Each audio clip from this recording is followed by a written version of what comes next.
अलाउद्दीन दक्षिण भारत से जीत कर आया और अपार धन दौलत लूटा, और धन दौलत लूटने के बाद ससुरा इसने अपने चचा जान की क्या कर दिया, चचा जान की हत्या कर दिया। अलाउद्दीन खिलजी ने ही अपने चचा जलालुद्दीन फिरोज की हत्या कर दिया।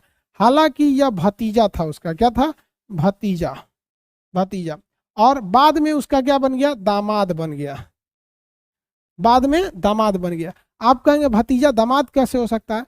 तो देखिए इस्लाम धर्म में एक ही माँ से पैदा हुआ लड़का लड़की शादी नहीं कर सकते, या कोई माँ, दोनों की माँ अलग है, ये मतलब समझिए ध्यान से, एक ही माँ बाप की संतान आपस में शादी नहीं कर सकते, या ऐसा कहा जाता है कि कोई माँ अगर किसी दूसरे के भी बच्चे को दूध पिला देती है तो वो दूध पिलाने के रिश्ते की वजह से वो भी क्या हो जाती है, उसका बेटा के समान हो जाता है। जैसे कभी कभी क्या हो जाता है ना, किसी का लड़का हुआ और उसकी माँ बीमार पड़ गई, अक्सर हो जाता है, माँ डिलीवरी के टाइम पे तो अक्सर कई औरतें मर भी जाती हैं आज के वक्त में भी, तो बीमार पड़ गई या उसका दूध नहीं हो पाता है, तो दूसरे की माँ भी अक्सर उसको मानवता के नाम पे दूध पिला देती है। तो ऐसे रिश्ते, तो बेसिकली इस्लाम धर्म में है कि एक ही माँ बाप से उत्पन्न संतान शादी नहीं कर सकते, लेकिन चाचा की लड़की से, मौसी की लड़की से, बुआ की लड़की से, मौसा के मामा की लड़की से चल सकता है। इन मतलब समझ रहे हैं ना कि आप बस अपने खून के रिश्ते में, मतलब जो खुद के संतान है उससे नहीं कर सकते, बाकी से कर सकते हैं।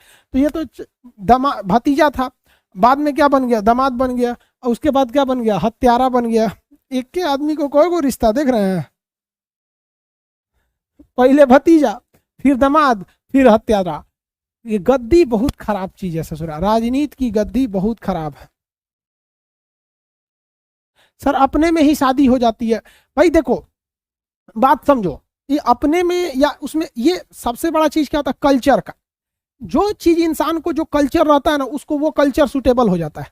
जैसे हम लोगों को कोई कहेगा कि हाफ पैंट पे घूम के आइए अमेरिका से, हम जा सकते हैं? नहीं जा सकते, आप भी नहीं जा सकते। और अंग्रेज ससुर अंडरवियर पहन के घूमता है सब, तो उनका वो कल्चर है। तो हर इंसान का अपना कल्चर है। जैसे हिंदुस्तान में ज्यादातर लोग, जैसे यहाँ पे ज्यादा मेजोरिटी तो हिंदू की है, अब हिंदू धर्म में ससुरा गोत्र तक मिलाया जाता है, और दुका दुका ससुरा मिल जाता है। अगर कोई मंगलिक हो जाती है तो ओकरा से बियाह मत करो, ये मत करो। तो वैसे ही यहाँ पर क्या है कि हिंदू धर्म में चाचा की लड़की, मामा की लड़की, सबसे नहीं कर सकते, बट इस्लाम धर्म में ऐसा नहीं है। उसमें उसके कल्चर के हिसाब से चाचा की लड़की से भी चलेगा, मामा मौसी किसी को कैसे चलेगा यहाँ पर। तो ये भतीजा था, बाद में दामाद बन गया, और इसके मन में लालच आ गया, इसने टपका दिया अपने किसको, चाचा को, और सिंहासन पर बैठ गया कौन, अलाउद्दीन खिलजी।